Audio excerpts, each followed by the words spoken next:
And oh man, what's up, y'all? I believe we're live. Man, I'm getting wrecked right now in the stock market. Getting wrecked. And I'm trying to figure out what the hell is going on. So let's do just that. Let's figure out what's going on. And like I got a stock that's expiring tomorrow, and I thought we was good. We was good up until today. An option that's expiring tomorrow, I should say, and we was good till today. So, doesn't mean things can't turn around in one day, but it's a bit weird, man. So this is moving forward in terms of due diligence, as we've said, and we're going to know something in the not too distant future. He's quite, as you might imagine, Malone, quite optimistic in terms of. Interesting. So does YouTube know I'm streaming right now? Is that what's going on here? And so I can't watch none of this because I'm screen sharing?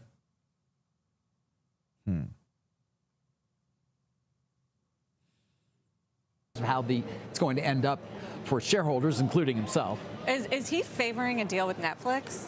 It sounds that way, but maybe just because you played those clips. We had a 20-minute conversation around Warner Brothers, and there's a lot more there. I wouldn't necessarily say he's favoring it, but he certainly did look favorably on their ability to do it, as you just heard. And in some way, every time I would push back on a particular bidder and why they wouldn't, he had reasons why they would. For all of them. For all of them. Comcast. Obviously, Paramount is the one that, again, is the cleanest. It's a bid for the entire company. It is seemingly the easiest on the regulatory front. By the way, they don't even have European assets. All right.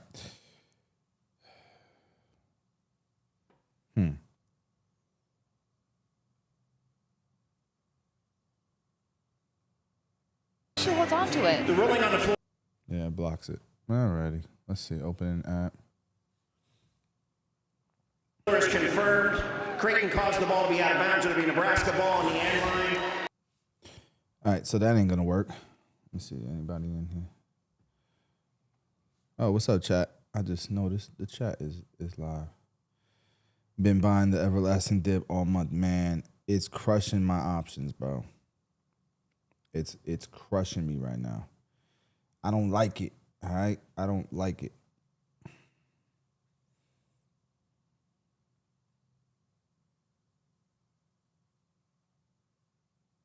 I don't know what I did to deserve this, but I'm getting destroyed, man. All right. I still need to study, see what's going on.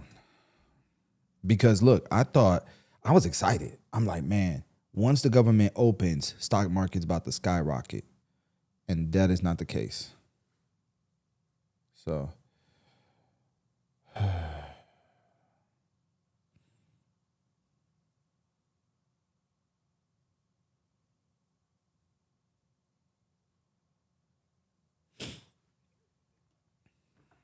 he's going to grow 35% over the next 5 years, which I didn't know they were going to put out those numbers. That seems to me like it's pretty damn incredible. Does that mean NVIDIA is going to grow at least 35% in your opinion over the next 5 years?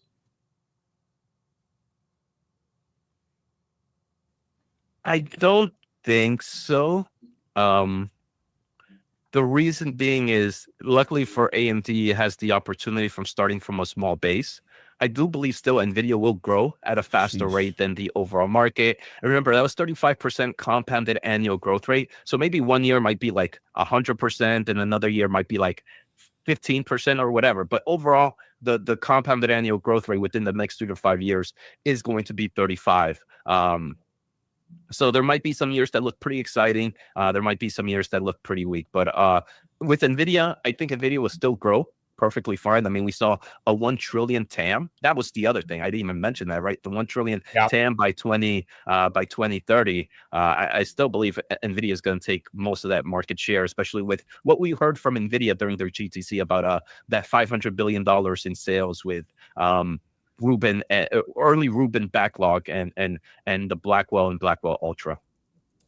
Do you think then the And that's a good point, that NVIDIA does have a higher base that they're working off of. Do you think the earnings or the Investor Day presentation they gave is bullish for NVIDIA, or do you think it's actually kind of like AMD thinking of taking market share away from NVIDIA to an extent? It all depends on how the market grows. If the market is growing faster than NVIDIA, than AMD is growing, then that means NVIDIA continues to hold market share. So I don't recall if they gave an actual percentage point of what market share they won on GPU. Regardless, you're growing. AI TAM is growing at a 40% compounded annual growth rate. If that's the truth, even if you lose market share, you're still growing revenues at crazy levels. Right. So maybe the market share might look scary for NVIDIA, and nothing crazy. I don't think if they lose like 5-10%, it's not the worst thing, but they will definitely accelerate that revenue growth even with market share loss if it happens. So I think in the current market ecosystem, both can be a winner. Okay, let's talk about this NeoCloud world. I know you're in CoreWeave. I am now in Nebulous. Yeah, I saw. What the BBC people said. What the hell's going on? Why is this data center trade completely dumping right here? It's the AI bubble, right? I mean, joking.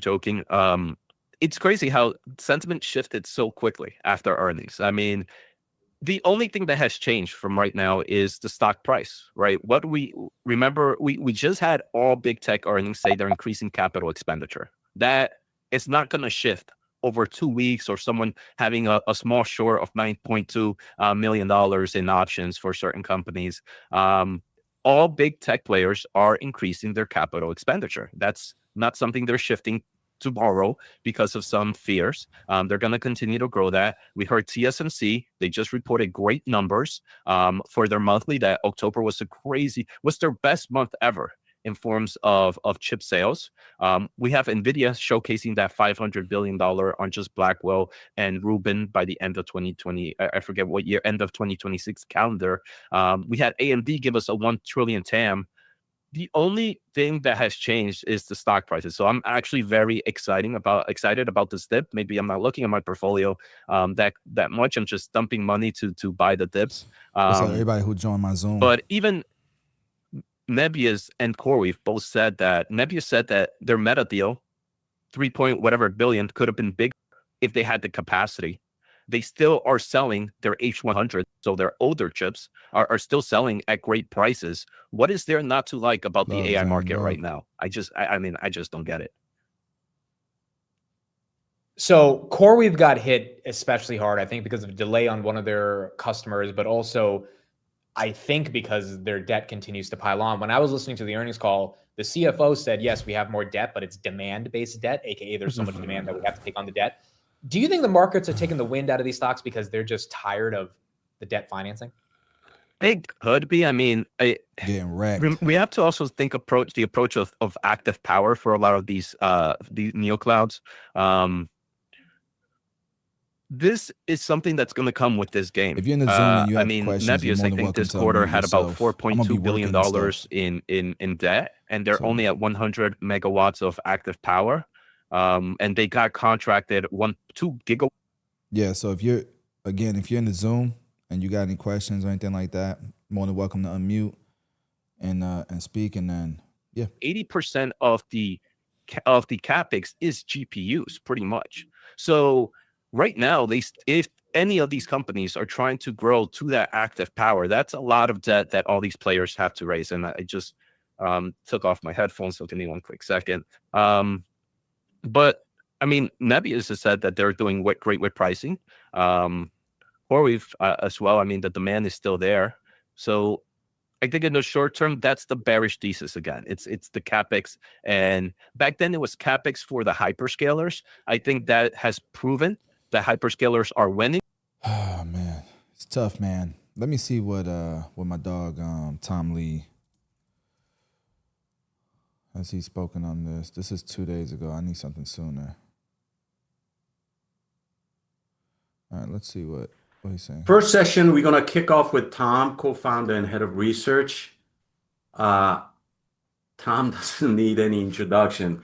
but just quickly speaking, Tom is from Michigan You had a and has been a friend of question, mine Fredo? for 30 plus years.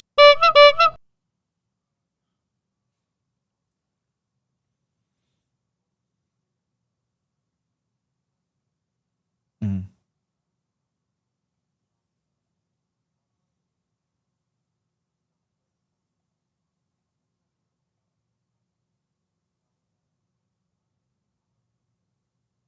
I shrunk it down to 30 and 45.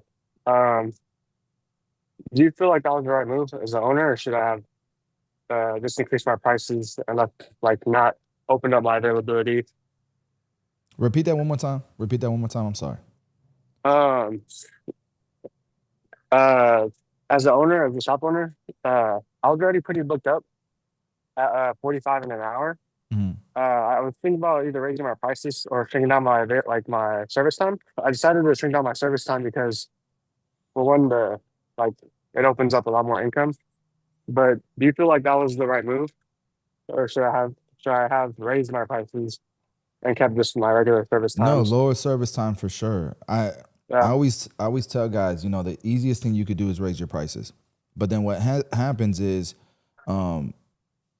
what you lose opportunity to make your business as efficient as possible, and it's backwards, right? Like if you pull all the levers and you make your business as efficient as possible, you get booked doing that, and then you raise your prices.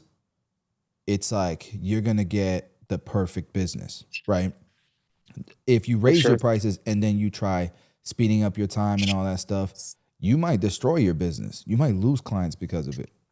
So I think you did Yeah, it in the correct order. So now that you've lowered your appointment slots, your durations, you can meet that. You can now set that example to your clients.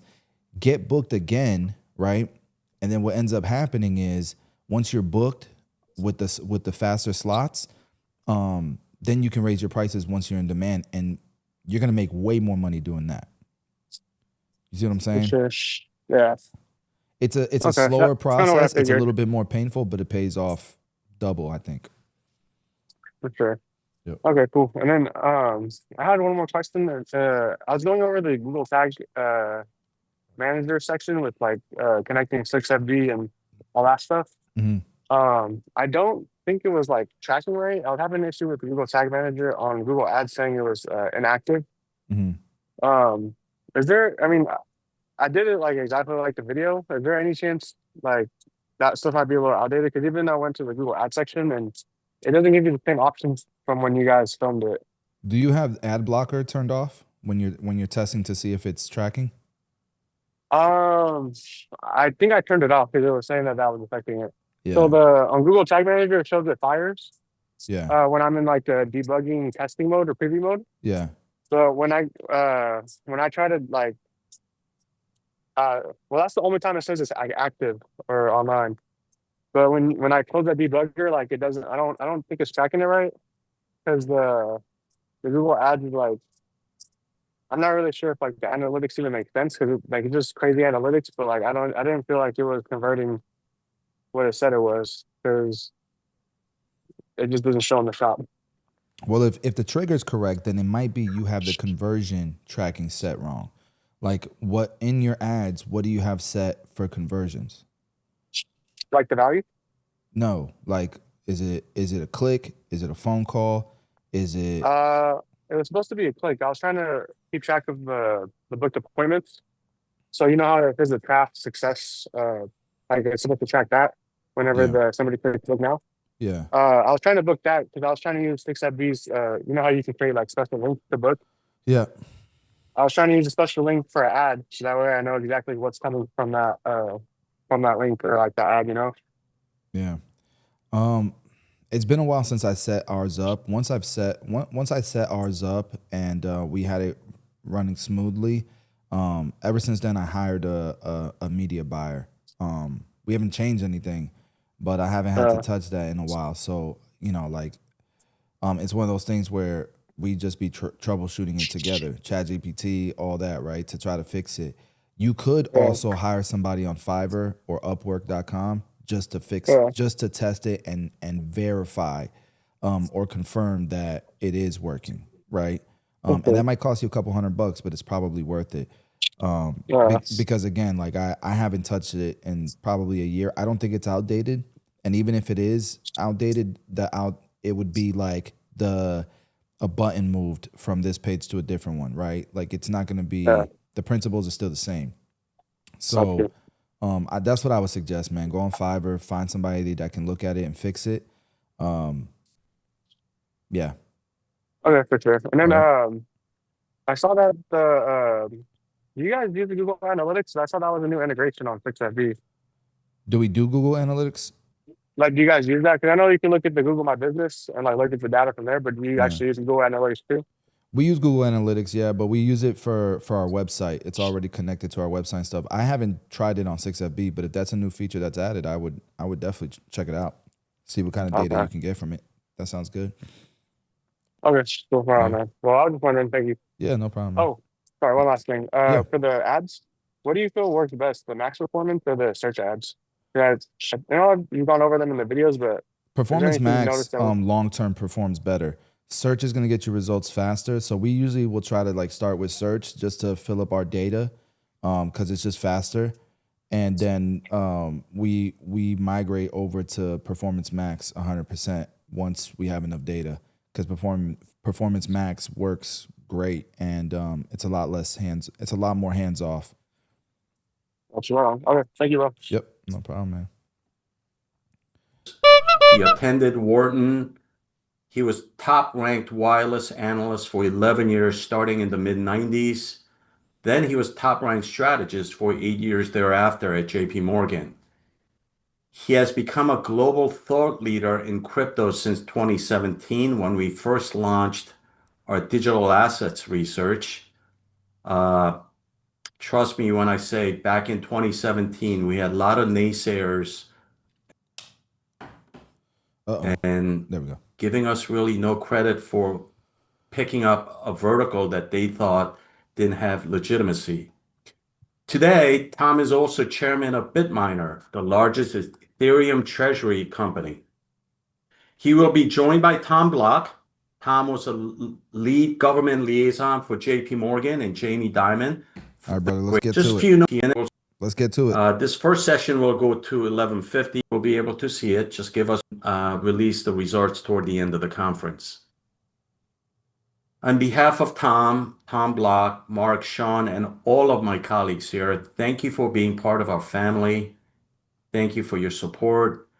You guys are the reason we love what we do. I'm sure Tom echoes this sentiment. If you earned the John, thank you for that intro. And so for those of you guys who don't know who Tom Lee is, probably the best investor in the last decade. He's been on fire. So definitely be listening. Especially, we're in a new age and a lot of this stuff can be scary. Like right now, it's a little bit scary. Like, damn, the market has been tanking all month, and November is usually a great month. Number one. Number two, they just opened the government again. I would have thought shit would have been skyrocketing. I also just want to echo some of the things he said. We are celebrating our 11th year in operation. It's been a really enjoyable 11 years. I mean, it hasn't felt like a job actually. And it's really because you guys have been really loyal and supportive of our efforts. And we appreciate that. We do appreciate the retention and the fact that you're listening to our daily videos and following our work. And because as you know, we're trying to change the way people invest in terms of thinking not only about long term, because I think that's a very common phrase, but we're really trying to get people to think about the super cycles, the things that really matter and drive earnings. So we appreciate all of your support. I've got a presentation, and I'm going to be bringing in Tom Block, who's our head of policy, throughout this presentation. So as a quick overview, the points I want to cover today in the next 40 minutes or so, and I do want to leave a little time for Q&A, is that, the super cycles are intact. So that's why we're not worried. There are walls of worry growing, that's what you're going to hear from folks, and those are going to give you chances to buy stocks. And thirdly, just keep in mind the risk reward's positive. So let's dive into this. I'd say that we still think November is going to be an up month. I mean, with a lot of confidence. And the first reason for that is that stocks are up 6 months in a row, and it's almost going to strengthen the case for November to be positive. But we know it's going to be choppy. We think it's a choppy first 2 weeks, but then we ultimately end up, over 200 points on the S&P. That would take us past 7,000. And these are the 6 years that I think are precedent markets. These are the times where the markets were up May through October. And you can see that the November to December, which is far on the far right, has been positive, and except in 1936 when the markets basically were flat. But, I think we're in a very different place. That was post depression period. We're really in the middle of an upcycle. And, I still think we're going to be at least 7,000 by year end, maybe 7,300. And if you think what's late cycle, just keep in mind that ISM is still below 50, 33 months now. We've never been top of the market when the ISM is below 50. And keep in mind, housing is still undersupplied. We have built only 13.6 million homes in the past 10 years versus 15 million household formations. That's a shortage. That's the opposite of the GFC, when you had basically 7.5 million excess homes. And for those who think valuations are extended, keep in mind NVIDIA is trading at only 29 times forward earnings. Costco's at 42.6 and Walmart's 35 times. It's still cheaper to buy NVIDIA than to buy a GDP grower. Crazy. People think NVIDIA's and overvalued. In 1998, Cisco was already at 56 times forward earnings before getting to 210 times. So I think we're far from a bubble today. Margins are expanding, and I think it's very telling because earlier this year, you remember the consensus from the Fed was that someone has to pay for these tariffs. So inflation would go up and margins would get squeezed. But in the third quarter of this year, which is in the full force of tariffs, companies taking 67% of that hit, earnings grew faster than revenues. 7 out of 11 sectors had margins expanding. And there's a fund manager chase that's going to happen into year end. So everyone will say, you're going to hear someone tell you, everyone's bullish, Tom. That's not true, because if they were bullish, their performance would be outperforming the S&P this year. And as you can see, 22% of active funds are trailing their benchmark this year. So it's been a bad year for fund managers. And now we have this huge wall of worry. And this is what I think we have to be working our way through. And this is where I'm going to bring in Tom Block into the conversation. But the first is the government shutdown, okay? It is the longest government shutdown in history, 36 days. And Polymarket is now putting the odds that the shutdown ends next week. So I'm going to just sort of bring in Tom Block and ask him to comment on where he thinks things, just his sort of stated his current views on the shutdown. I know Tom has some very strong views. And then if he could just talk about the path to ending the shutdown.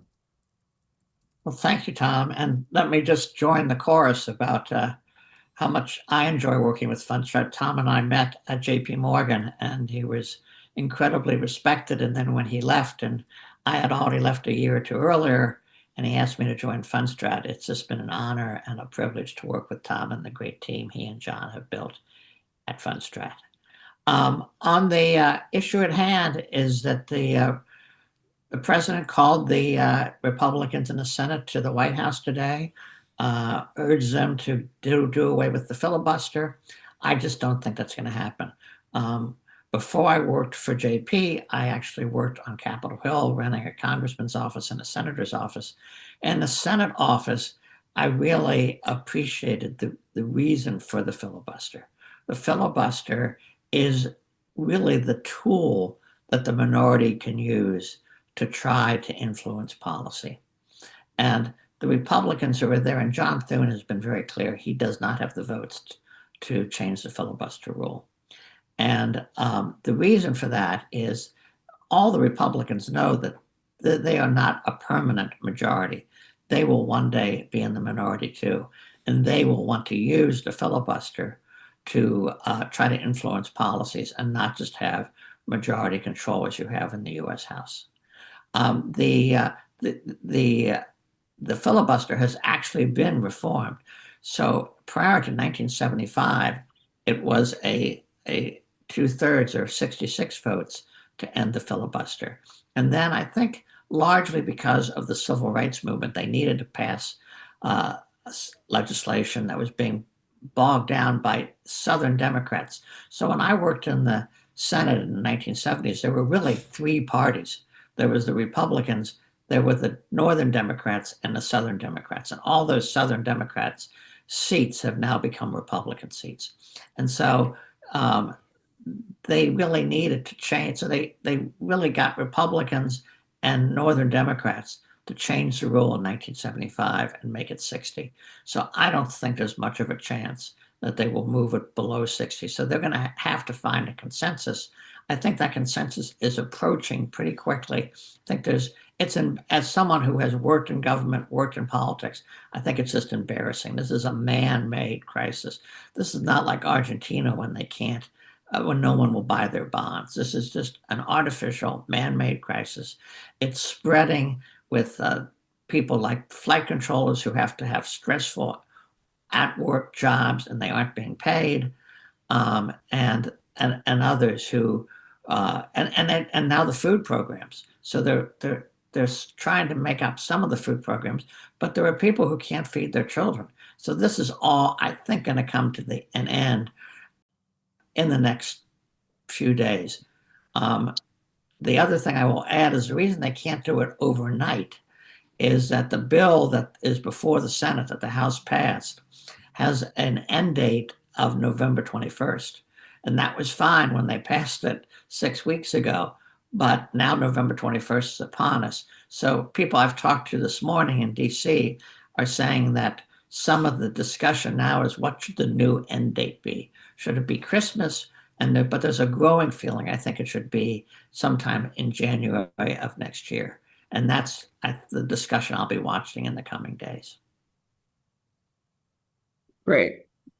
Thanks, Tom. So I'm going to resume the presentation and then bring in Tom in as we work our way through this. The second wall of worry is the Fed's hawkish. And this is where I think the Fed may be misreading some of the incoming data. Now, we know that there's a new Fed chair contemplated, and it's down to 5 candidates. And what I find interesting is that Fed fund futures, okay, the number of cuts in 2026 has not priced in a new Fed because, as I've highlighted in the shaded area red, that in May of this year, Fed fund futures was pricing 2.6 cuts for 2026. And this is at a period when a new Fed chair was talked about. And yet the number of cuts has actually stayed at roughly 2.6. In other words, the bond market has not priced in a dovish Fed. It's actually pricing in the same Fed that has made a hawkish cut in October. And why is the Fed saying December is uncertain? I've highlighted this before. They've talked about the fact that the neutral rate is still being debated. But keep in mind, the neutral rate is dependent on long-term inflation. So the Fed's basically saying, we're not cutting because the neutral rate might be higher because we think there's more inflation. But this is where we're going to diverge our views, because when we look at inflation, 75% of the inflation over the last 5 years came from housing, auto insurance, and new and used cars. And we've talked about this extensively, that look at shelter costs month over month, and Schiller is back to well, actually below long-term trend. So CPI year over year for OER is going to basically tank in the next few months, falling like a rock. And used car prices fell at the fastest pace in more than 2 years. That's not inflation. And Japanese export prices to the US are tanking. And auto insurance year over year is down to 3%, which is falling like a rock.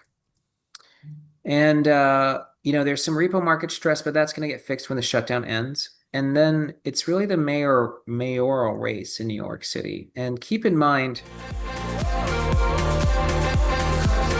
man, yeah. So what it sounds like to me is they still think it's going to be a successful November. The problem is the timing, man. I got into this market and I definitely did not expect these stocks to get crushed. Some of these stocks I got into had like a 20% margin of safety. And November is usually a great month. And I think I'm going to get assigned one stock tomorrow, which is fine. It's a great company. It's ARM. But yesterday it was at 150. Today it's at 140. And my strike was 142. I would have bet everything. I would have bet everything yesterday at 150. With my strike being at 142, I would have bet everything that I wasn't going to be assigned that stock a day later. And now it's at 140. So, scary hours. And it's just dropping. I'm looking at the chart right now. There's a lot of volume here. There's a whole lot of volume here. Buyers are outweighing sellers. It's at the bottom of the 30. This is an amazing time to sell puts if you like ARM. It's at the 200 right now. You can see this red line is the 200. So it's at the 200. It's below the Bollinger Band. It's at the bottom of the 30. There's a bunch of volume here. It's definitely going to reverse. Like, this is a great time to sell puts on ARM, but damn, I'm getting wrecked. And look at Tesla. Tesla's down 5.5%. Robinhood's down 6%. SoFi 9%. Lord.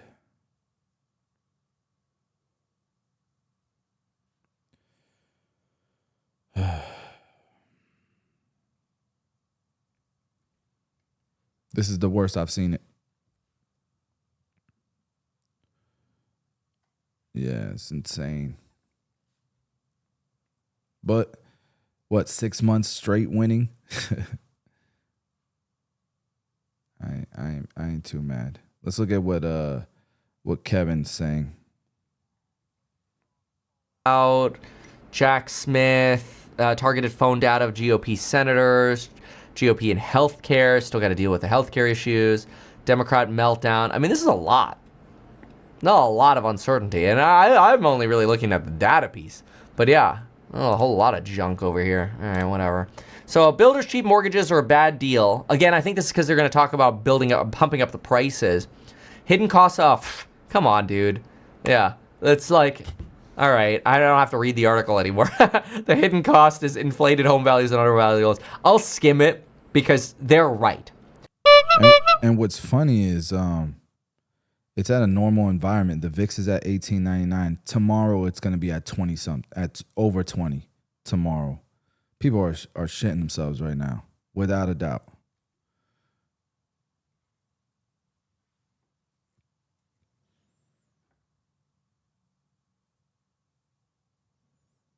Travion, like, I can't give you advice on investing, man, but I think things are going to turn around.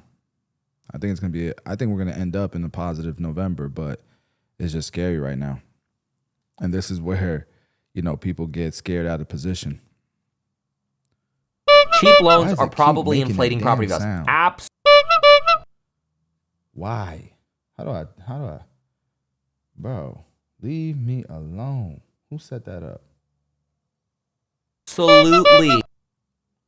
Why? Sorry, guys. I'm trying to fix this because this is annoying.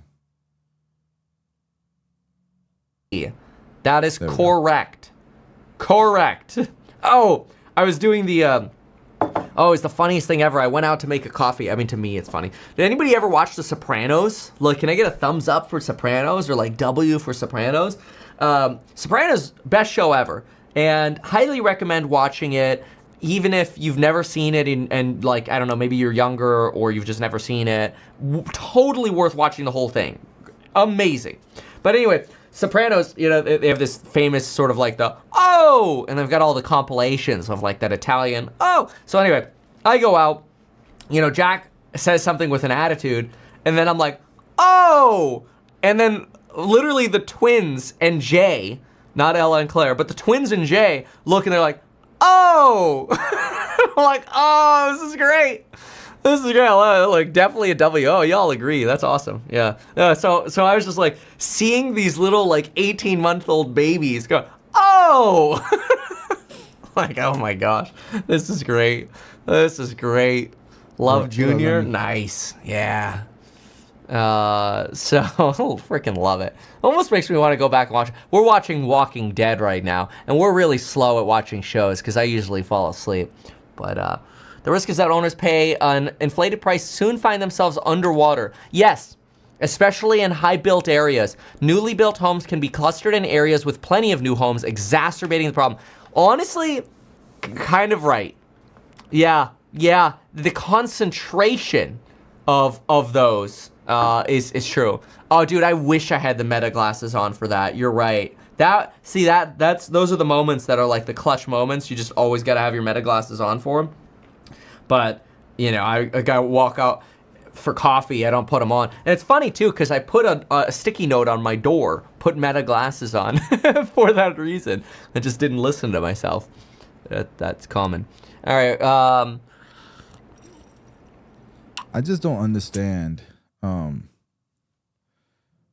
Where's all this like doom yeah, and look, coming in that party, it's 10:30 p.m. It was 9 p.m. But that party goes to 4 a.m. But look, Scar, we've talked about it. The DJ's gonna stop playing music sometimes. There could be glass in the dance floor. Maybe cops come to the party, but the party's going to 4 a.m. These are just white knuckle moments. What I view is this tech bull market has 2 more years ahead of it in terms of the AI super cycle of CapEx. Dan, I know you travel. You spend a lot of your time traveling around the world, visiting your institutional investor clients, meeting with the companies you cover. I'm sure question number 1 or 2, or maybe 1 and 2, is about the AI bubble here. How do you put that into context in terms of some of the spending? Yeah, Paul, I put in context, as someone like myself who covered tech stocks in the 90s, the average tech company was 30 times revenues. Now the average tech company is 27 times earnings. Big tech, trillion on the balance sheet, 300 to 400 billion a year of free cash flow. CapEx next year is probably going to be 580 to 600 billion. It all comes down to demand and supply that we're seeing. And I mean, just come back from Asia, demand and supply for NVIDIA chips is what, 12 to 1, 15 to 1. So I get the concerns, but it's my view, investors are underestimating the scale and scope of what this is going to ultimately look like. Maybe part of it is because investors are focused on earnings 12 months out, revenue 12 months out, and this is a story that needs a longer runway beyond 12 months. How many years are we talking about? I mean, I think if you're good, Meta is a good example, right? Like that stock, phenomenal earnings, CapEx ramps up, earnings, free cash flow goes down next year. But for when it comes to Meta, right now Zuckerberg's wartime CEO, focused on the future, next 2, 3, 4, 5 years. That's the right move for them to make. And that's why I just view this as you have to have a longer perspective. Just like Palantir, you're never going to ultimately look at Palantir over the next 1, 2 years. I think Palantir is $1 trillion market cap in the next 2 or 3 years. Dan, how about Apple here? You know, it's a name that one could argue is not quite fully benefiting or even partially benefiting from the AI tailwinds here. What's your call on Apple as it relates to that? Get the popcorn out, Paul. I mean, I think this is one when it comes to Google Gemini. That's going to be the AI deal that ultimately is going to monetize the biggest install base in the world. I think that could add $75 to $100 to Apple stock. And that's why I think Apple here, I think could ultimately be one of the biggest surprises in 2026 as this all plays out. And also, look, iPhone 17 ahead from everything we see from our checks in terms of almost a surprise upgrade cycle. And the New York City cab drivers embarrassing Apple the last 6 months. So just to be clear, Dan, you think that Apple will strike a deal with Google and its AI engine? It's a matter of when, not if. Okay. I think that is going to be the future. That's going to be their partner. And when it comes to the AI party, right now, Apple, they're behind the velvet ropes being like, okay, they're looking through the party, through the window. Could you let us in? Now they will be in that AI party. And it speaks to the multiple, right? That's not reflected right now in the stock. Well, Apple certainly has the cash to flash everyone. Yep. What about Cisco? We were talking earlier with Ryan Vlastelica of Bloomberg News about how the stock has made this round trip and is almost approaching its .com peak. And part of it depends on whether it can get in on this whole AI thing. And, you know, that's a big question mark. But is this something where it's an AI arms race? Can legacy tech companies make up some lost ground and get a little bit of benefit from here? Yeah, look, ask Arvind at IBM. Look in Nadella and Microsoft. I mean, and it continues, right? Because I think Cisco's one, like they've made acquisitions, they have a massive install base, and they potentially commoditize the AI revolution. But that will continue to be the next phase for them. They have to prove it out from an execution perspective. And I'd be shocked if they don't do more acquisitions over the next 12 to 18 months. And Dan, before we let you go here, just your call on Tesla here. It's off a little bit today, off about 6% year to date, but obviously so many crosswinds for investors to navigate. They're going into the best and biggest chapter of growth ever. Autonomous and robotics is the future. Musk, now wartime CEO, the $1 trillion pay package. He's going to be the leader of this, you know, what I view as really the best physical AI play in the world besides NVIDIA. And I think this is one we're going to be talking about $2 trillion. $3 trillion over the coming years as this goes into what. Trayvon, I wish I could answer that question, man. I don't buy calls. I never buy calls. I sell covered calls. I sell puts. So I'm the guy who's selling you your position. I don't like to do calls. So unless it's like a no-brainer, right? Like right now I probably would do calls. Because everything's down so bad, and I just think I think things are gonna turn around. I'm not convinced otherwise, but I don't know how to answer that, man. I don't know how to time the market. I don't think anybody does. I think if you're happy with being up 800%, sell. You know, and maybe you think the market's gonna keep going up from here. Get back in. You know, but that's a tough question. I view as really the AI chapter for Tesla. That's why it's to me 600 base case, 800 bull case. So you see Elon Musk earning that $1 trillion over 10 years. Look, I think it's one where it's like if he brings 4 or 5 trillion of value, then what, he gets 700 billion. I mean, the point is you're paying him because it's no different than Nadella's importance in Microsoft, Karp's importance Palantir, the godfather of AI, Jensen, NVIDIA. There's only one Musk. And I think when I look at the future, autonomous robotics, that's the future. It's going to be less about selling cars. That is ultimately where Tesla's going to shine. That's why it's so important. I'm going to go to the story. Michael Burry. All right. This is another one I wanted to watch. This I'll guy, show you something that's kind of insane I don't think happening he's the best by any means, but I love to hear opposing views. So far, we've listened to 2 bull cases from very, very smart men, very respected in the investing world. I don't think this guy really is, but nonetheless, that doesn't make Andre's a respected YouTuber in the finance world, and I think he's smart enough to give a good perspective that's outside of what we've been listening to. So we don't want to listen to echo chambers too much. If you have a 401k or you like to buy index funds, you should probably know that a lot of your money is going into AI, whether you like it or not. That's because today, about 40% of every dollar that you put into a basic S&P 500 fund, 40% of that dollar goes to just 10 companies. Those companies are NVIDIA, Microsoft, Apple, Alphabet, Amazon, Broadcom, Meta, Tesla, Berkshire Hathaway, and JP Morgan. In fact, right now, as of this week, NVIDIA by itself gets almost 8% of every dollar. Now, that's gotten investors very excited about the future of how AI is gonna, change our lives. And it's also why their stock values have gone way up this year. And they've been able to spend a lot of money because of it. In 2025, those AI tech companies are gonna spend roughly $330 billion to build things like data centers, GPU farms, and all the stuff that they need for AI. But here's the part that's interesting. In order for AI companies to justify their valuations, in other words, what the price of their stock is today, those companies would need to make around $2 trillion a year in revenue. $2 trillion. To put that into perspective, in 2024, Apple, Amazon, Microsoft, Meta, NVIDIA, Google combined did not make $2 trillion. In other words, AI has already priced as if it's going to become the biggest money-making engine already for valuation, farms, and all the stuff that they need for AI. But here's the part that's interesting. In order for AI companies to justify their valuations, in other words, what the price of their stock is today, those companies would need to make around $2 trillion a year in revenue. $2 trillion. To put that into perspective, in 2024, Apple, Amazon, Microsoft, Meta, NVIDIA, Google combined did not make $2 trillion.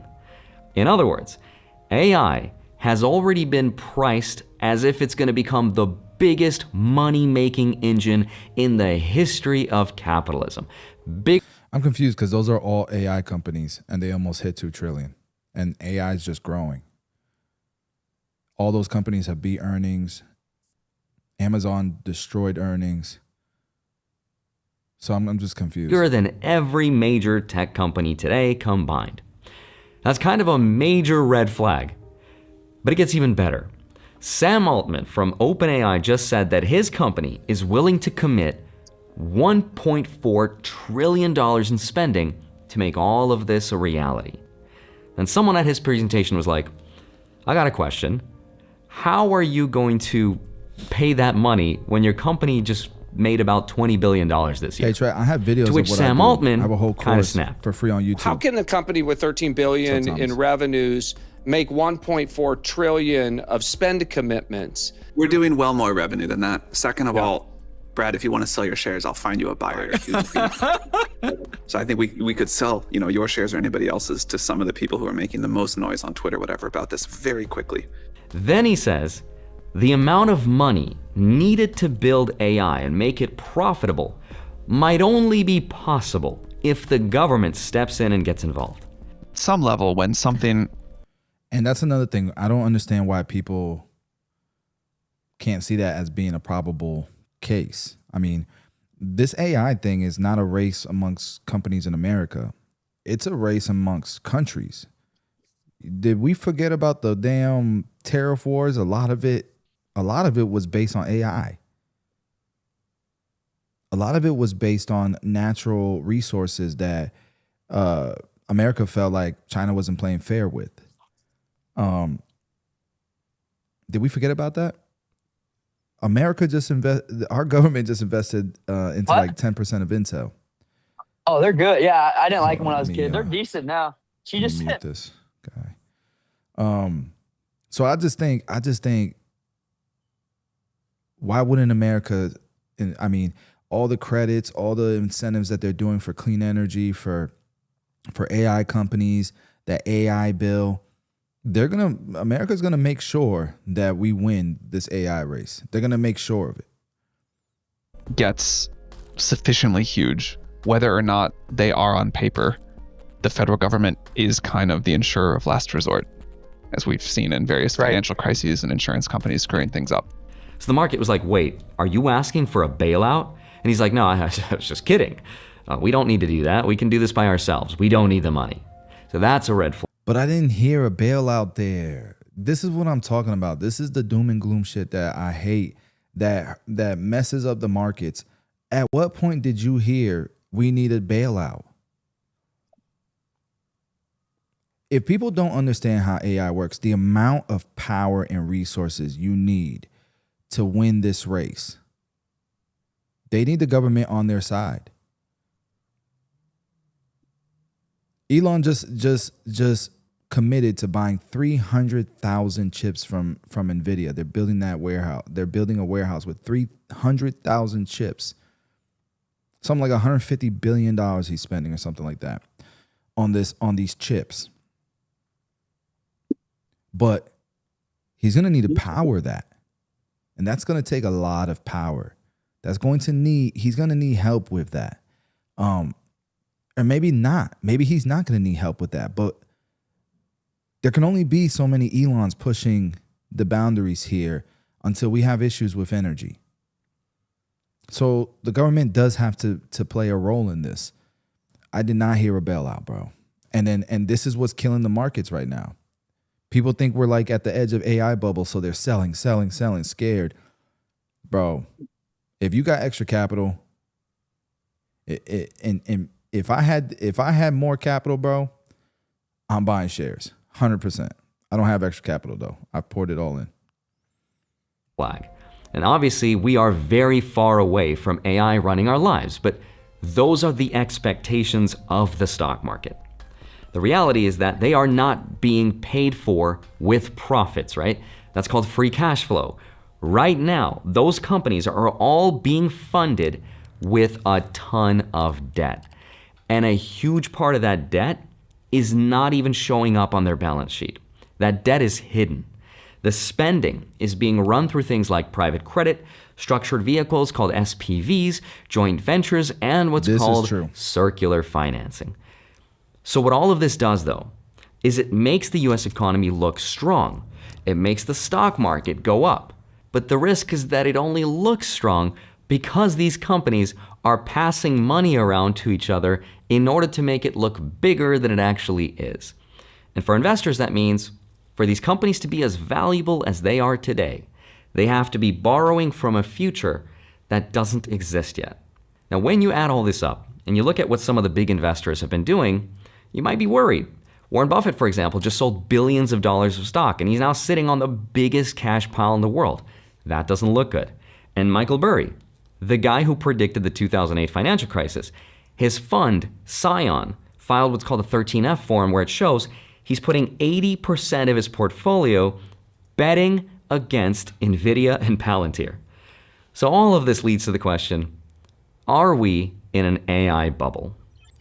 Data from Deutsche Bank says if it wasn't for AI spending right now, we'd be in a recession.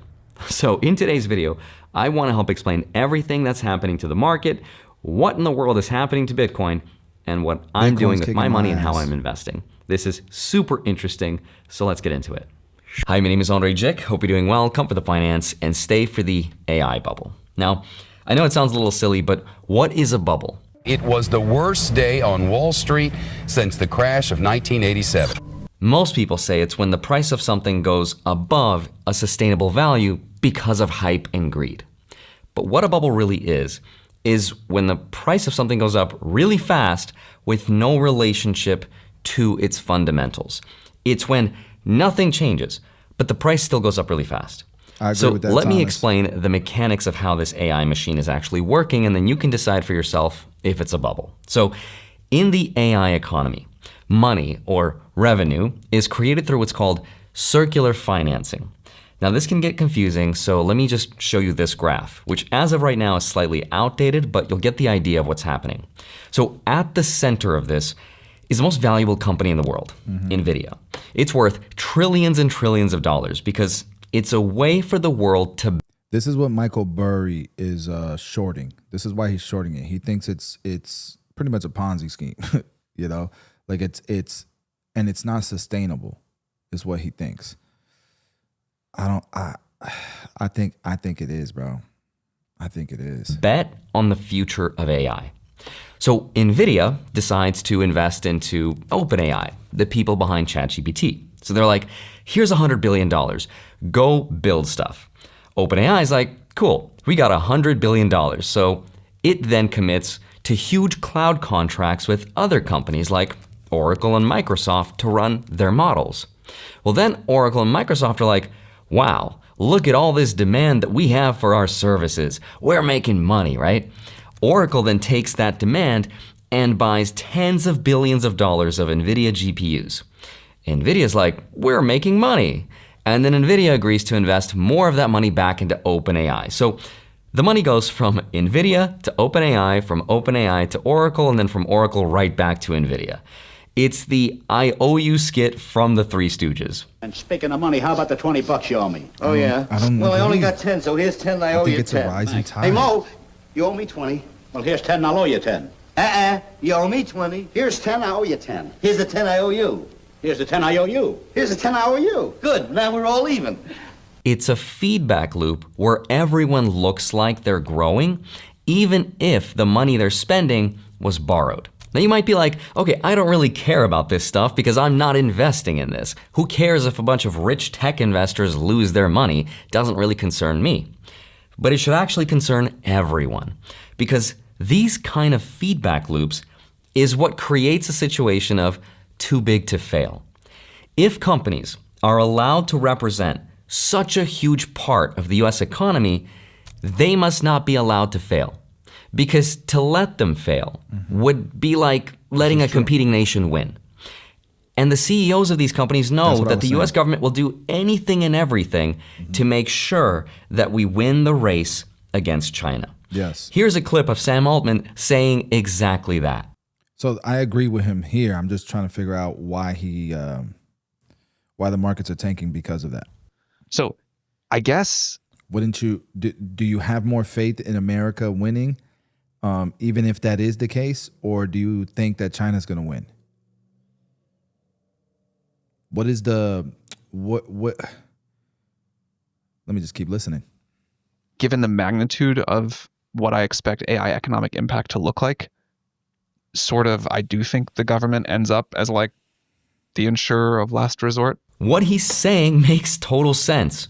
Like if you were CEO and you knew how strategically important your industry was, wouldn't you do everything in your power to get as big as possible so that the government takes a strategic interest in you?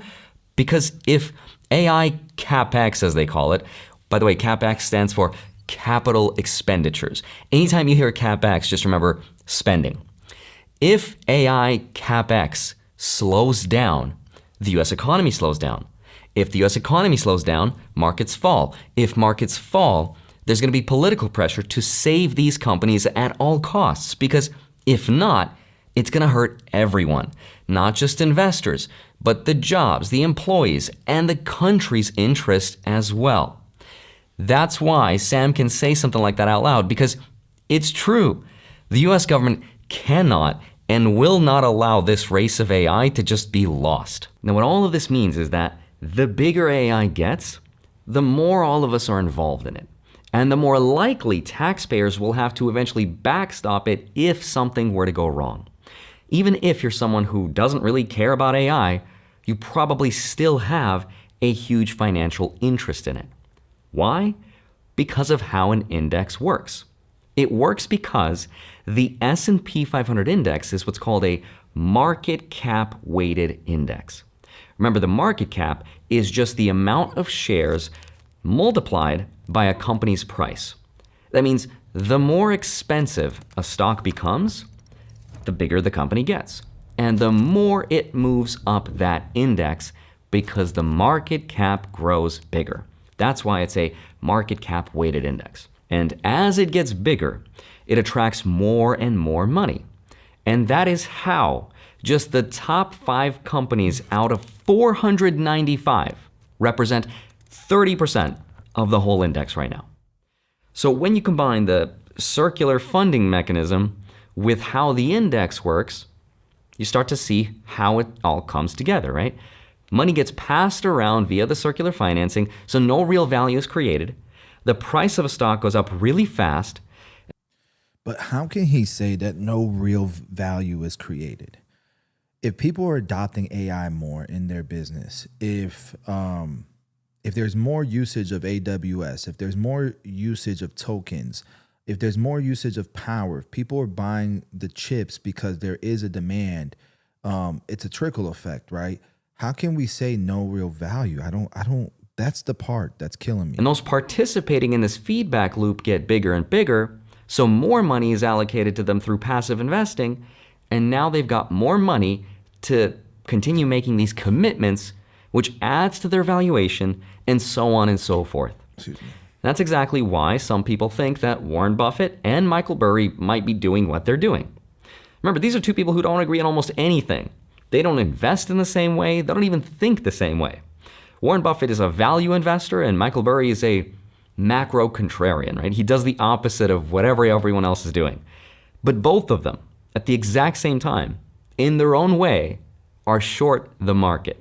Warren Buffett's been selling. Today he's got the biggest cash pile of any investor in the world. It's not because he doesn't know what to buy. It's because he doesn't like the value of the market. That's a red flag. Michael Burry, the guy who's predicted 20 of the last 2 recessions, but to his credit also called the 2008 financial crisis, filed a 13F, showed that about 80% of his entire fund 20 of the last 2 recessions is betting against NVIDIA and Palantir. So they're both kind of saying the market has priced in a future that they don't want to be a part of right now. So that's what's fueling the growth of the stock market and the entire US economy. But hold on, what about Bitcoin? Because it usually follows tech stocks. Now, before we get into that, I want to tell you about today's sponsor, Public, an investing platform built for those who take it seriously. On Public, you can build a multi-asset portfolio of stocks, bonds, options, crypto, and more. You can also earn an industry-leading 3.6% APY on your cash with no fees or minimums. Their bond account is offering 5.5% or higher yield by letting you invest in a diversified portfolio of corporate bonds with just a $1,000 minimum to get started. Normally, you'd need $10,000 or more for something like this, but Public makes it more accessible to start investing in bonds. And one of my favorite things about Public is how they weave AI throughout the entire experience. For example, the app doesn't just tell you that a stock in your portfolio is moving, it tells you why the stock in your portfolio is moving. You get the key news, analyst insights, and market data you need to make smarter decisions.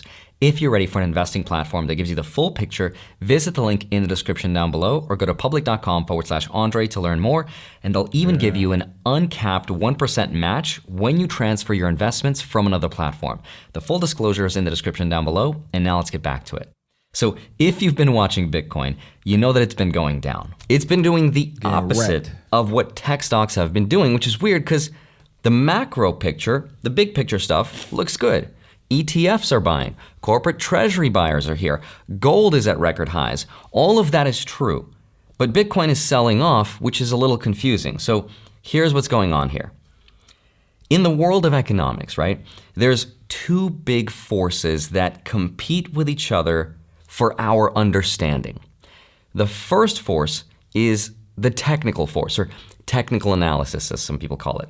It's the people that look at the chart of an investment, they draw a bunch of lines, right? And then they use their superpowers to predict what's gonna happen to the market. Okay, that's force number 1.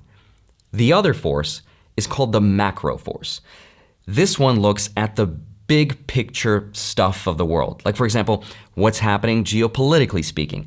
Is there a threat of war? Is there a change in politics? It looks at the central bank levels at the Fed, interest rates, monetary policy, things like that. Big picture stuff. And I like to think of these 2 forces as sort of like the chicken or the egg problem. Which one comes first? Which one explains our economic reality? So I hope that makes sense, but using this framework, let's look at Bitcoin. And by the way, full credit to Benjamin Cowan for sharing this on his YouTube channel. He discovered one of the most important concepts in Bitcoin, which is something called the 50-week moving average. It sounds complicated, but it's really simple.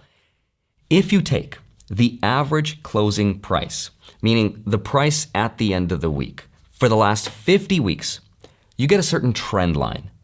And what Ben noticed is that when Bitcoin is in a bull cycle, it's always stayed above that line. But when Bitcoin's price goes below that 50-week moving average level, That marked the end of the bull cycle and the beginning of the long cool-off period. That's what people call the bear market. Now, I know this sounds kind of like astrology, but this is backed by data going back more than a decade.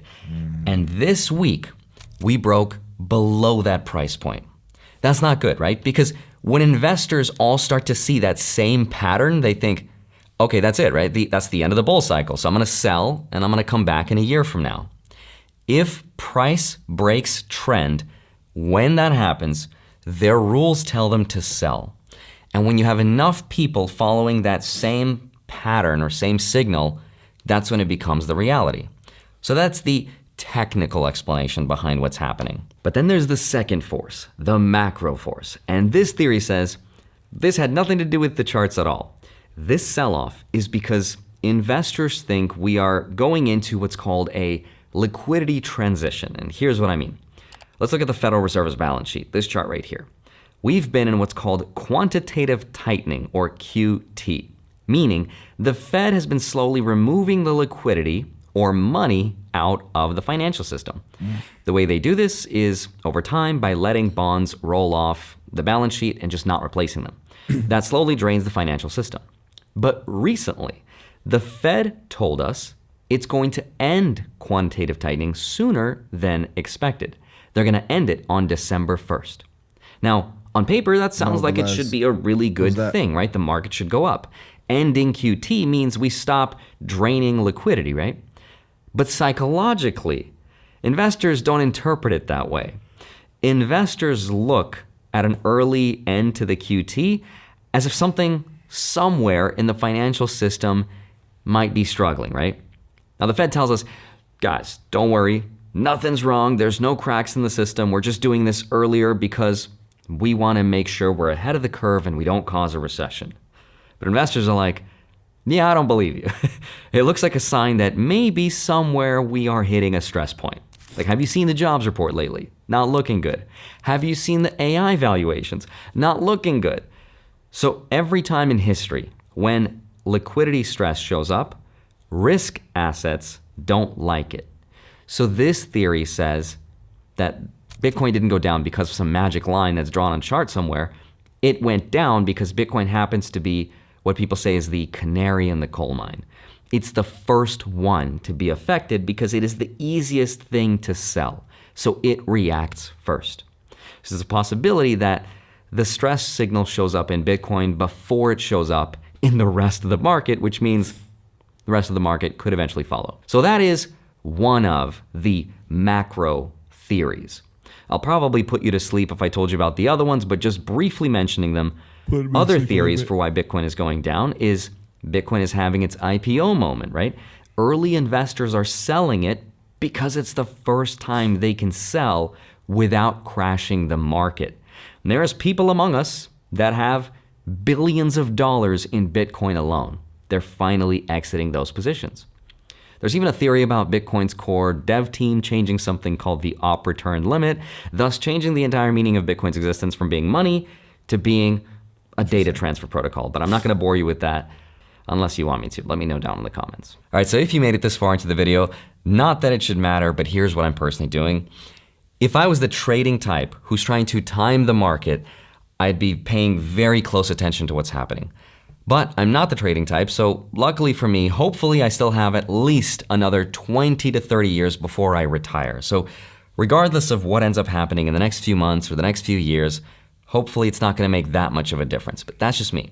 So I'm still reinvesting all of my dividend income back into the market, even knowing what I know. Absolutely. I don't wanna grow a brain, as they say.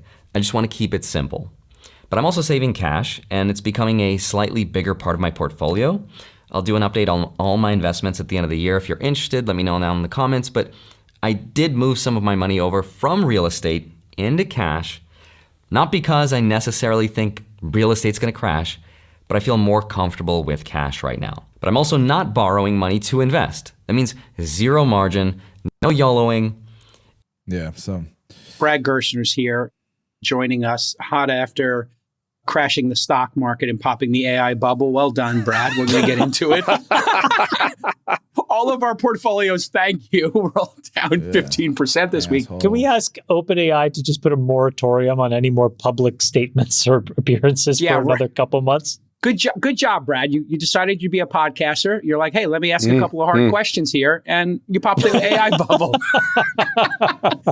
Yeah, something like that. Do as I say, not as I do. Are we getting into it? Because I think it is interesting, actually. It's super interesting. Yeah. Super interesting. Let's get into Sam, of course, if you're not in the videos. industry.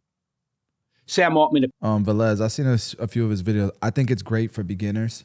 I just don't think he gives enough information. And I think a lot of his videos, the way he evaluates things, I don't know, maybe he's leaving things out. Like, look, I watched this one and I was like, man, oversimplifying it. And then the reason why he buys stocks and stuff, I just think it's much more difficult. Like, we can watch one before we go back to these others. Let's see something what's new.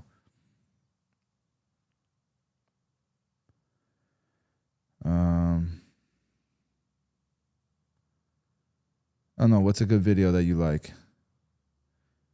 He gets a lot of views. Let's watch the latest videos.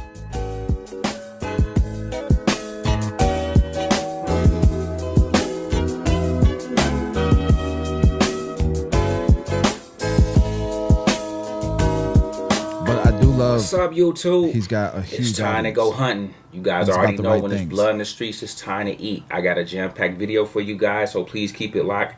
Please make sure you like, subscribe. Help this video get at least 1,000 likes. So without further ado, let's go ahead and dive in. All right, let's look at this position that he's looking at right now. So November 7th.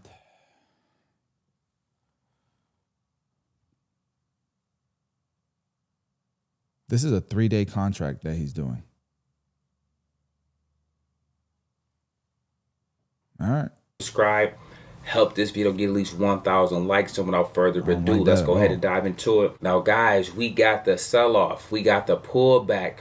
We got the dip that we've been waiting for. And so when it comes to investing and building wealth in the stock market, you want to buy on pullbacks. You want to buy on dips. You want to buy when stocks are at lower prices, okay?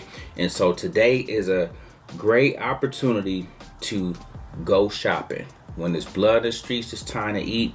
And guys, we are going to go ahead and dive into our bag on today and do just what we do, okay? So listen, if you guys are ready to make some money, if you guys are ready to change your life, please follow along, okay? Out the gate, guys, I gotta make sure I go to number one.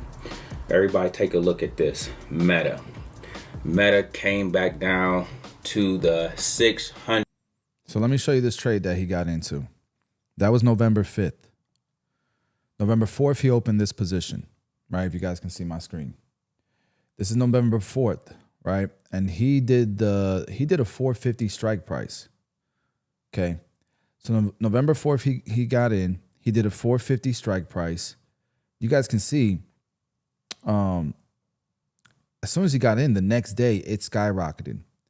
So if he got out the next day, which I assume he did, he made money. Problem is, I don't think most people did. I think most people kept it till November 7th. They let it expire, and look what happened November 7th. November 6th, it dropped like a Predator missile. And then November 7th, yeah, you lost your ass. And you're not coming back. You're not coming back anytime soon. You better not be rolling every 3 days. You better be rolling 30 days out, 60 days out, that type of thing. So I don't like these type of trades. It's just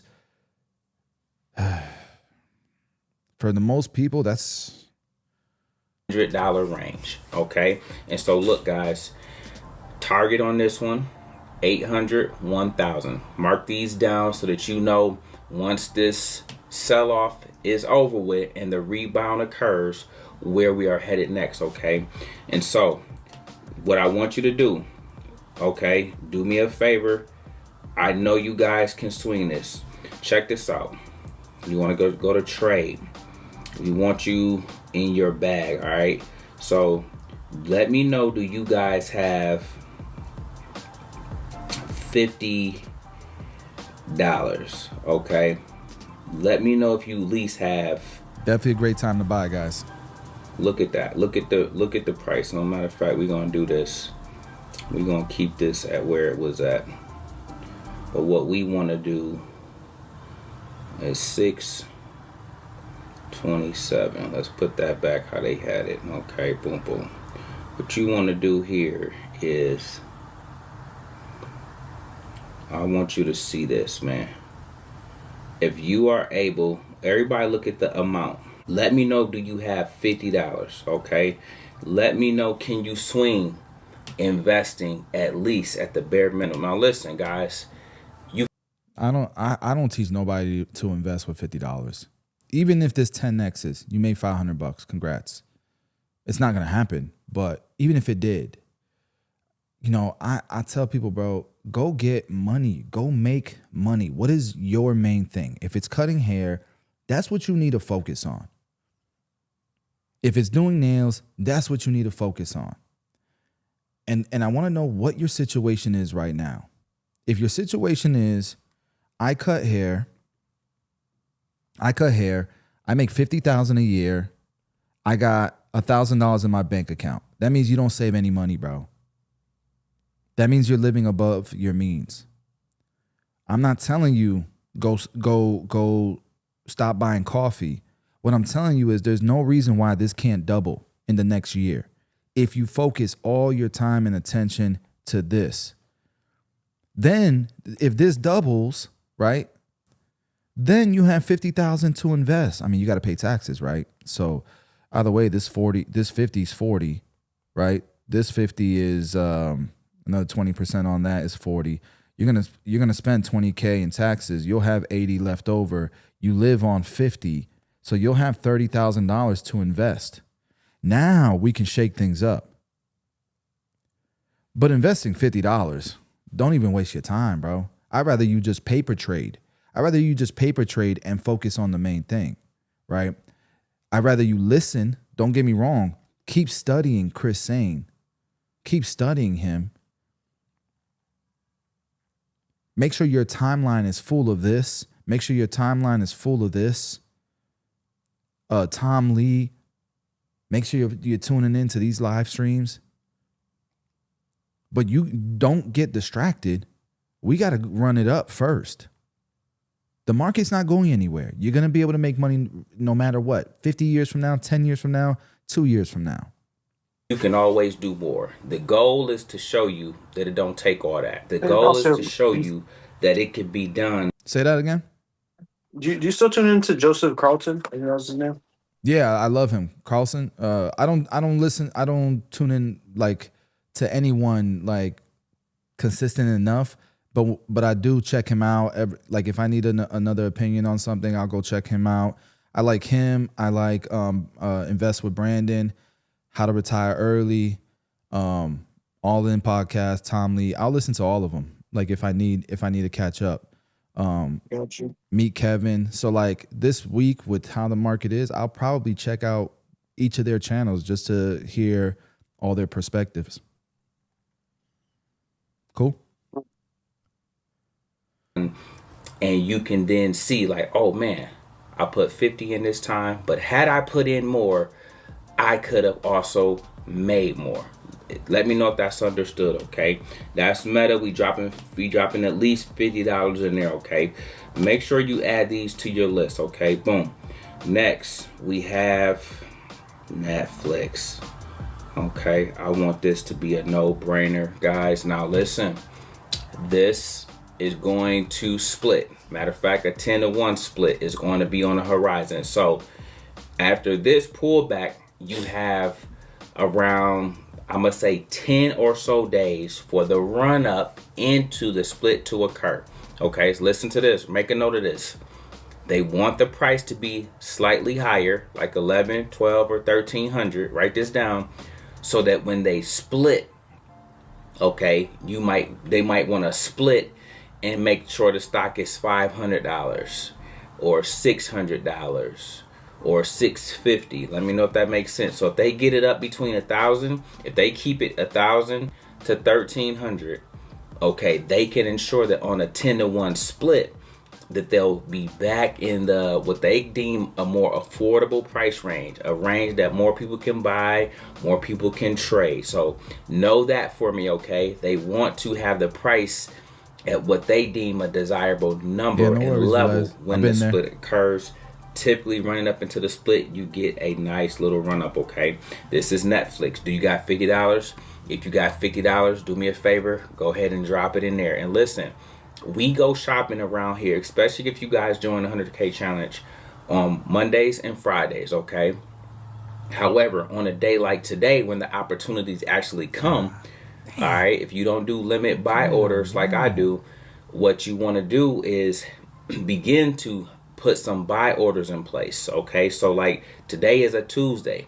We're not necessarily going to be buying the way we would on a Monday or Friday, but we don't want to miss today. So you have your buy orders in place. So 1,000, you can get at this level right here, 1,092, 1,050, 950. Let me know if that's understood. These are some levels to put your limit buy order at. $50, okay? Don't go.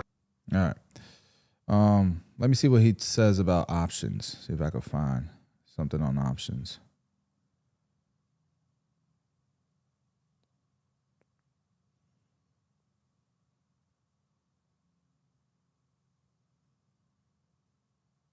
He gets a lot of views, man.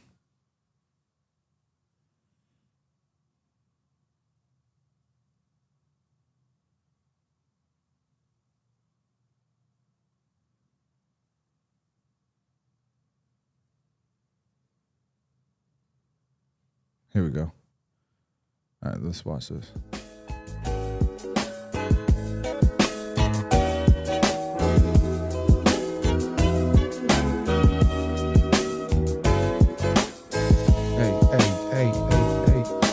What's up, YouTube?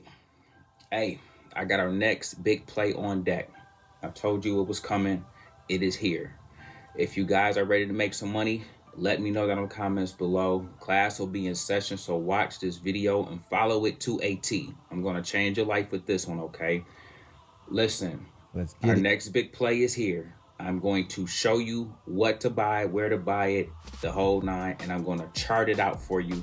I can't afford you to miss this one. If you got any losses that you need to make back up, this will do it. If you haven't had no losses, but you just need to make money, this will do it.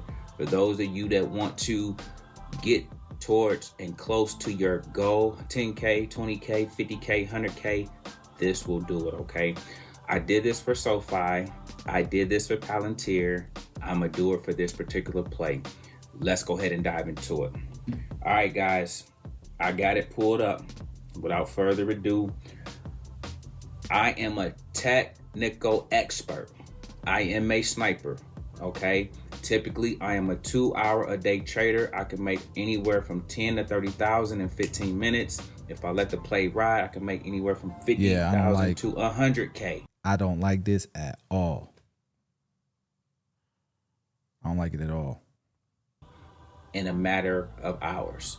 I'm about to show you this particular play, ticker symbol LYFT. Everybody go. Does he ever show his portfolio? Does he ever show his transactions? Velez. Go to this, okay?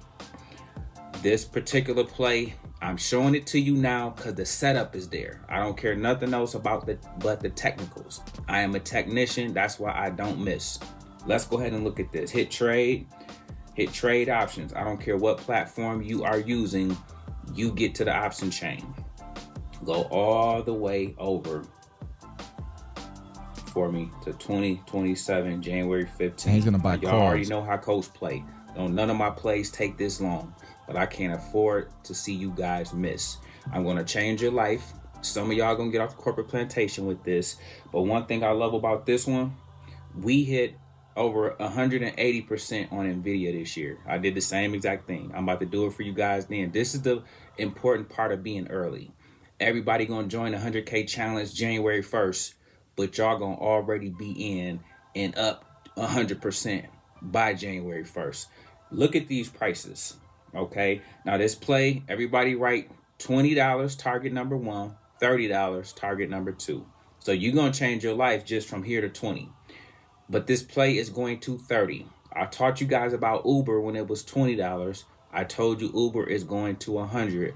Uber is now at $90. Let's see how it's doing. Follow these teachings to a T, okay? I'm a technician, so you ain't got to worry about if it's going to work out. It's going to work out. I'm not guessing. I'm not gambling. This is technical, okay? So my probability is much higher than everybody else's, okay? Watch this. You got the strike prices of 17.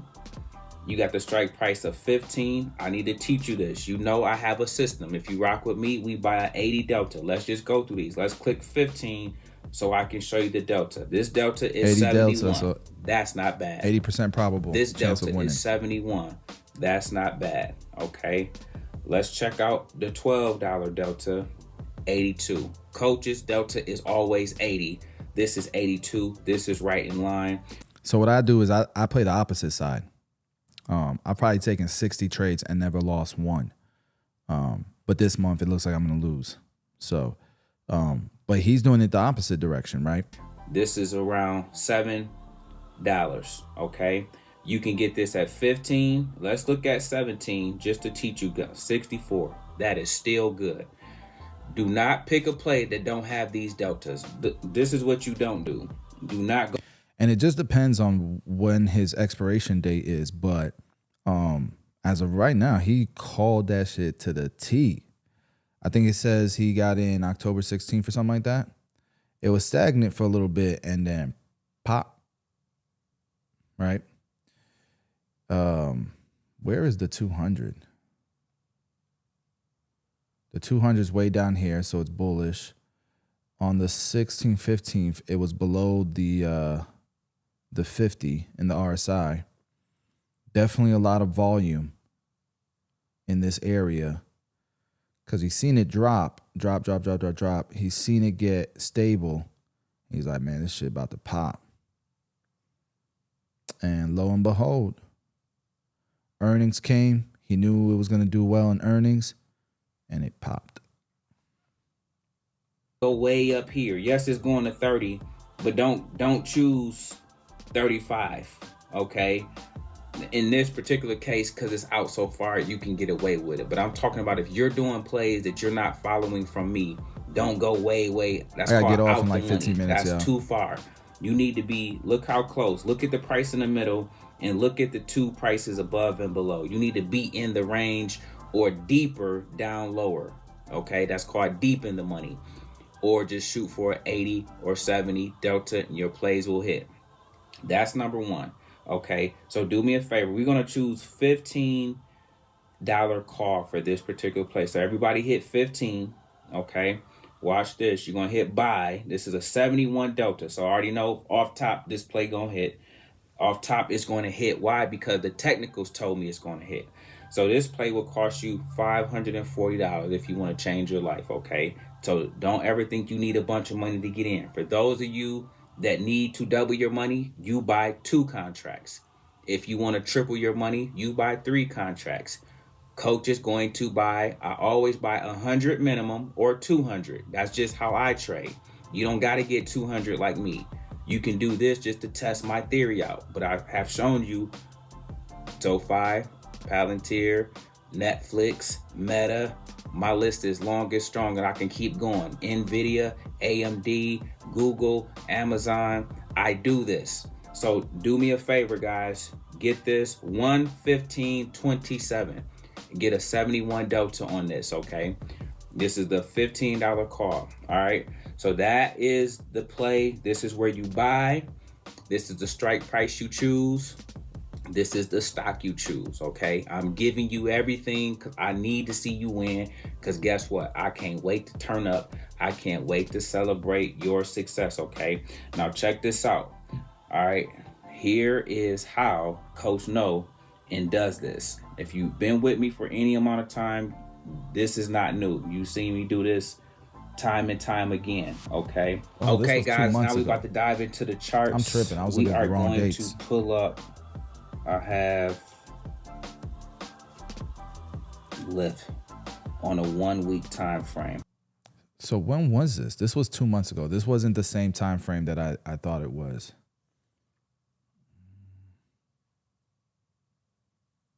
Or was it? This was in September.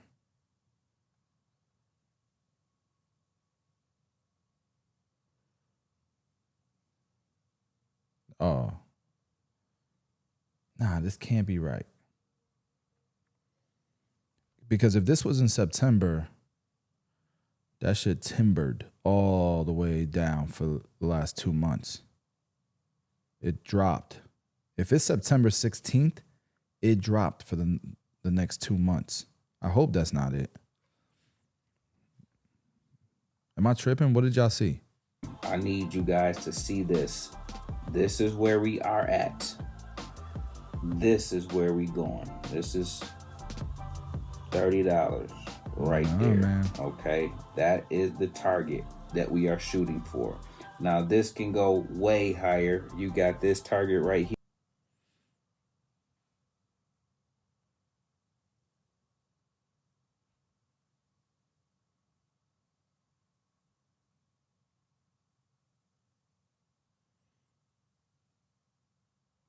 Here you could shoot for, and that's all fine and good, but I want to just show you something that's more realistic and attainable, and once you get a taste, you will see for yourself how this is done. Okay, so your job is to be patient. Do you see this black line right there? This is how I gave y'all SoFi. Everybody, when I was teaching you guys about it at $7 and $4, this is where it was at. Now is at above $20, and this is how you have changed so many lives. Okay, so we got the double bottom here. We are trying to break this. Soon as we break resistance, boom, we're gonna get a break. This is called bump and run. We're gonna bump and then run. Okay, and that is how we're gonna hit target number 1, which is $30. Okay, in short term, you're gonna have the target of $20 as well. That's gonna make you a lot of money just from 16 to 20. Okay, but I want you to be ready and in position, because once this go and once our targets are hit, you are going to have a chance for a monster mix meta. This is my problem. The calls for January 15th.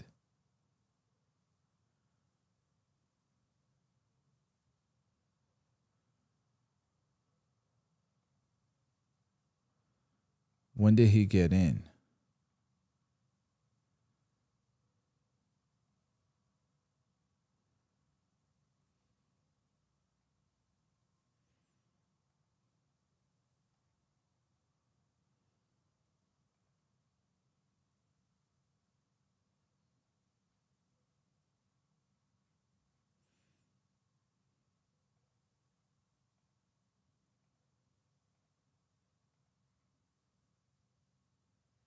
Like, what is today? So 1675. Let's look at the chart. When was this at 1675?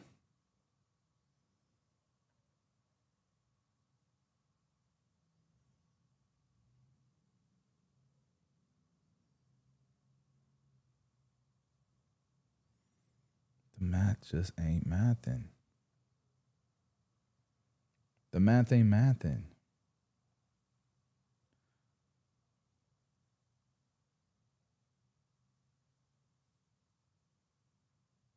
Three months ago, October 15th, it was at 1675. September 5th. No, okay, so September 5th.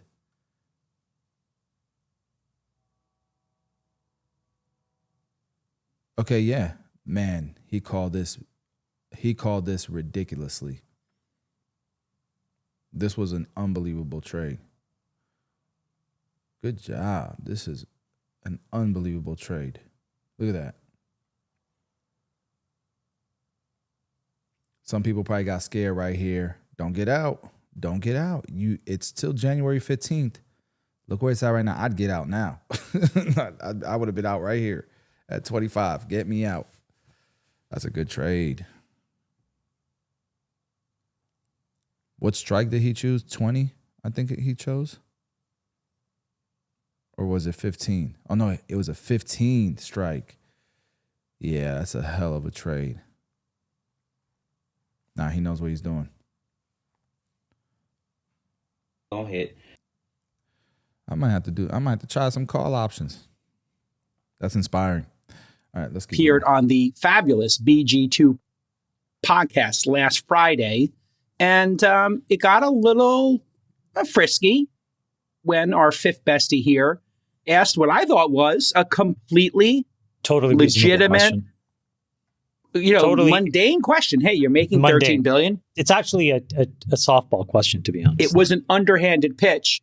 The way that it was asked, I think you did a very reasonable job of asking a good question in a very fair way. So let's just show this clip here, and then I want to go behind the pod with you, Brad. So I think the single biggest question I've heard all week and hanging over the market is how can the company with $13 billion in revenues make $1.4 trillion of spend commitments? And you've heard the criticism, First Sam. of all, we're doing well more revenue than that. Second of all, Brad, if you want to sell your shares, I'll find you a buyer. I just enough. People are enough. I think there's a lot of people who would love to buy OpenAI shares. I don't think you would including myself. Including myself. People who talk with a lot of breathless concern about our compute stuff or whatever that would be thrilled to buy shares. So I think we could sell, your shares or anybody else's to some of the people who are making the most noise on Twitter, whatever, about this very quickly. I don't like that reply by Sam Altman. It's very, I don't know the word for it, but why not just give facts? Right? Why not just put everybody at ease with facts? We do plan for revenue to grow steeply. Revenue is growing steeply. We are taking a forward bet that it's going to continue to grow. There are not many times that I want to be a public company, but one of the rare times it's appealing is when those people are writing these ridiculous OpenAI is about to go out of business and, whatever. I would love to tell them they could just short the stock, and I would love to see them get burned on that. So, Brad, you asked, I think, Chamath and I were just saying, a pretty mundane question. Yeah. You said it very nicely. I guess we could give Sam a little bit of grace. I don't know if he was being a little cheeky or maybe he's tired of answering the question, but the internet took this and ran with it in a very viral way, that he was angry and he was hostile. How did you take it? It did come off. That's the interesting thing, right? I mean, listen, we bust each other's chops all the time. We get feisty with one another. Sometimes it runs amok. We don't know if somebody's being serious or not serious. And Sam and I had a good laugh after. I think Sam was feisty, but I think he also intended it as a joke. He knows that I don't want to sell my shares. He knows that I would like to buy more shares in the company, et cetera. But I think the reason that it went so viral is because it is a super important question.